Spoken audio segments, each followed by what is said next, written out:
ప్రస్తుతం ప్రపంచవ్యాప్తంగా జరుగుతున్న యుద్ధాల్లో ప్రత్యక్షంగా లేదా పరోక్షంగా అమెరికా పాత్రను కొట్టిపారేయలేం. ఏ మారుమూల ప్రాంతంలోన చిన్నపాటి వివాదం మొదలైనా రెక్కలు కట్టుకుని వాలిపోతోంది అమెరికా. ఇరువురి మధ్య అగ్గిరాజేసి వారిని రోడ్డు మీద పడేసే వరకు నిద్రపోదు. కావాలంటే ఏదో ఒక పక్షానికి డబ్బుతో పాటు ఆయుధాలు ఇచ్చి మరింత ఉసుగొలుపుతోంది. ఇవన్నీ పక్కన పెడితే ఇక తాజాగా ఇజ్రాయెల్ హమాస్ యుద్ధం కొనసాగుతున్న విషయం తెలిసిందే కదా. ఈ యుద్ధంలో కూడా కీలక పాత్ర పోషించేది మాత్రం అమెరికా అనే ప్రత్యేకంగా చెప్పాల్సిన పని లేదు. యావత్ ప్రపంచానికి తెలుసు. ఇక గాజాతో పాటు లెబనాన్, ఇరాన్, యెమెన్లపై దాడులు చేయడానికి అమెరికా ఇజ్రాయెల్ కు అక్టోబర్ 2023 నుంచి ఇప్పటి వరకు $21 బిలియన్ ఇచ్చి గాజాను నేలమట్టం చేయించింది. అమెరికా ఫండింగ్ గురించి ప్రత్యేక కథనంలో మరింత సమాచారం తెలుసుకుందాం.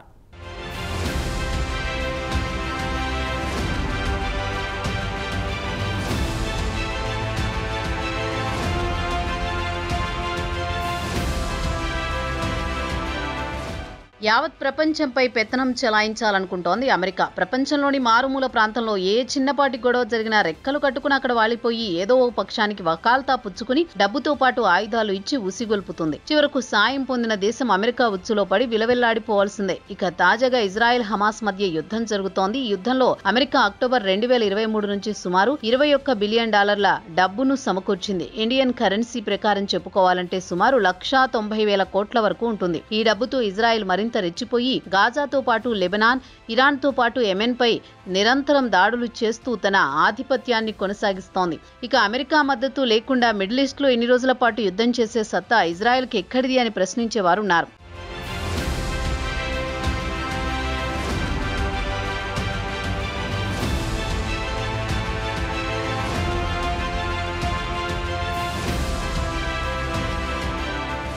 ప్రస్తుతం ఇజ్రాయెల్ పై చేస్తున్న యుద్ధం ఖర్చు గురించి brown university cost of war project పేరుతో ఒక నివేదిక విడుదల చేసింది. ఈ నివేదికలో అమెరికా ఆయుధాలతో పాటు డబ్బు సమకూర్చకపోతే గాజాను నేలమట్టం చేయలేదని, అలాగే అక్కడి ప్రజలను రాజరంపాన పెట్టేది కాదు, అలాగే హౌతీ ఫైటర్లు ఉన్న యెమెన్ పై నిరంతరం బాంబుల వర్షం కురిపించేది కాదని తేల్చి చెప్పింది. ఇజ్రాయెల్ కు అమెరికా అన్ని రకాలుగా అండగా ఉండడం వల్లే ఇన్ని రోజుల పాటు యుద్ధం కొనసాగుతోందని middle east council on global affairs chief Omar H Rahman కూడా చెప్పారు. ఇజ్రాయెల్ దాడిలో గాజాలో కనీసం 67,160 మంది యుద్ధం ప్రారంభమైన అక్టోబర్ 2023 నుంచి చనిపోయారని తెలిపారు. అలాగే 1,69,679 మంది గాయపడ్డారని రెహమాన్ వివరించారు. ఇంకా వేలాది మంది గాజాలో కూలిన భవనాల కింద ఉండవచ్చని ఆయన అనుమానం వ్యక్తం చేశారు. అలాగే యెమెన్లో పలు డజన్ల సార్లు బాంబులు కురిపించింది. ఈ దాడుల్లో సుమారు 1000 మంది చనిపోయి ఉంటారని తెలిపారు. అలాగే ఈ ఏడాది జూన్లో ఇరాన్ పై బాంబుల వర్షం కురిపించి పలువురి మరణాలకు ఇజ్రాయెల్ కారణమైందన్నారు.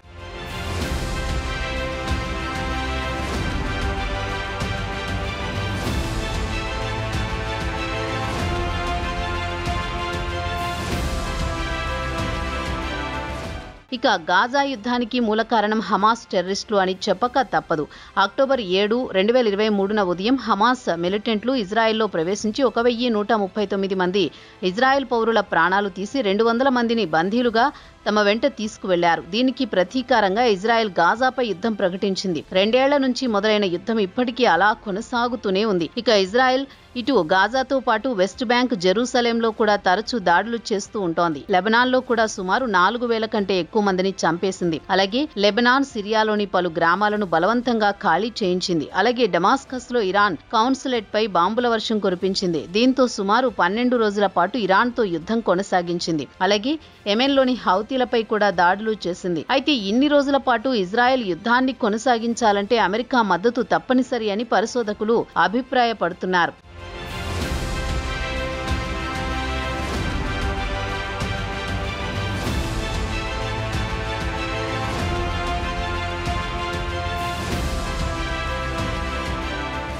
అమెరికా పెద్ద మొత్తంలో ఆర్థిక సాయంతో పాటు ఆయుధాల సాయం, రాజకీయ మద్దతు లేకుండా గాజాలో పెను విధ్వంసం సృష్టించడం ఇజ్రాయెల్ తరం కానే కాదని బ్రౌన్ యూనివర్సిటీ నివేదికలో వివరించింది. అక్టోబర్ 2023 నుంచి సెప్టెంబర్ 2025 వరకు అమెరికా మిలిటరీ ఎయిడ్ తో పాటు ఆయుధాలను ఇజ్రాయెల్ కు సరఫరా చేసిందని విలియం డి హర్టుంగన్, senior research fellow, Quincy Institute for Responsible Statecraft నివేదికలో వివరించారు. అక్టోబర్ 7 నుంచి అమెరికా మొత్తం $31.35 బిలియన్ నుంచి 33 $2.77 బిలియన్ వరకు ఇజ్రాయెల్కు డబ్బుతో పాటు ఆయుధాలు సమకూర్చిందని విలియం చెబుతున్నారు. అమెరికా మద్దతు లేనిదే 2 సంవత్సరాల పాటు యుద్ధం కొనసాగించే అవకాశాలు లేవని విలియం కూడా తమ నివేదికలో వివరించారు. ఇక గాజాతో పాటు పలు ప్రాంతాల్లో ఇజ్రాయెల్ బాంబులు జారవిడిచింది. అయితే ఇజ్రాయెల్ మాత్రం కొన్ని రకాల ఆయుధాలను, టెక్నాలజీని మాత్రమే తయారు చేయగలుగుతుంది. అయితే బాంబులను మాత్రం ఇజ్రాయెల్ తయారు చేయలేదు. అమెరికా సాయం లేనిదే గాజాతో పాటు ఇతర ప్రాంతాల్లో బాంబులు విసరలేదు.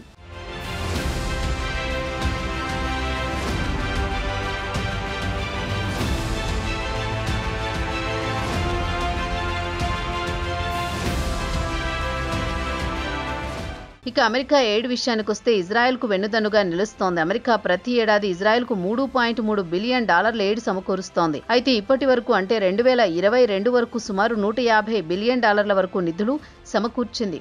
అయితే కొన్ని దశాబ్దాల నుంచి అమెరికాలో ప్రభుత్వాలు మారినా ఇజ్రాయెల్కు మాత్రం అమెరికా అండదండలు మాత్రం యథాతథంగా కొనసాగిస్తోంది. ఇక ట్రంప్ కంటే ముందు జో బైడెన్, ప్రస్తుతం డొనాల్డ్ ట్రంప్ మాత్రం బిలియన్ల కొద్దీ డాలర్ల ఆయుధాల ఒప్పందాలు కుదుర్చుకున్నారు. దీంతో రాబోయే కొన్ని సంవత్సరాల పాటు ఇజ్రాయెల్కు అమెరికా ఖచ్చితంగా డబ్బుతో పాటు ఆయుధాలు నిరంతరం సరఫరా చేయాల్సిన పరిస్థితి ఏర్పడింది. అయితే ఇరు దేశాల మధ్య కుదిరిన ఒప్పందాల విషయానికొస్తే అంతర్జాతీయ చట్టాలను విచ్చలవిడిగా ఉల్లంఘిస్తున్నారని రెహమాన్ చెప్పుకొచ్చారు.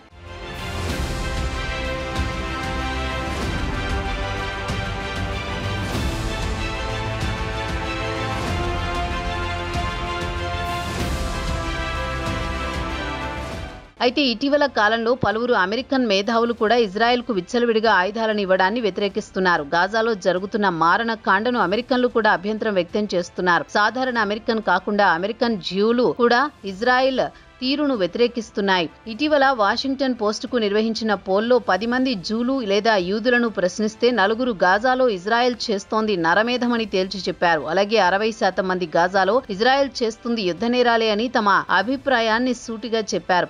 ఇక అమెరికా పౌరులు కూడా ఇజ్రాయెల్కు పెద్ద ఎత్తున డబ్బుతో పాటు ఆయుధాలు సమకూర్చడాన్ని తీవ్రంగా వ్యతిరేకిస్తున్నారు. సాధారణ అమెరికన్ చెమటోడ్చి కట్టిన పన్నును ఇలా వృధా చేయడం ఏంటని వారు ప్రభుత్వాన్ని నిలదీస్తున్నారు.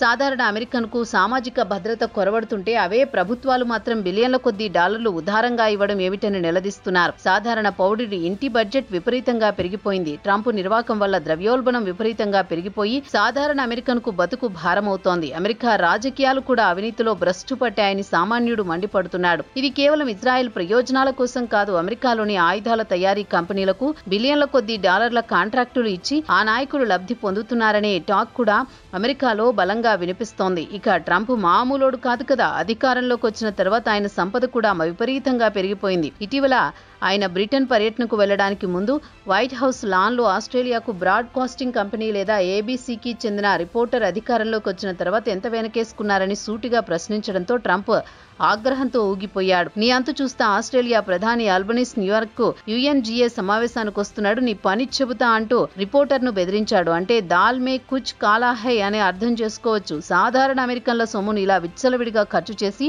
అందిన కాడికి దండుకోవడానికి ఇదే సులువైన మార్గమేమో అంటున్నారు అమెరికాకు చెందిన పలువురు మేధావులు.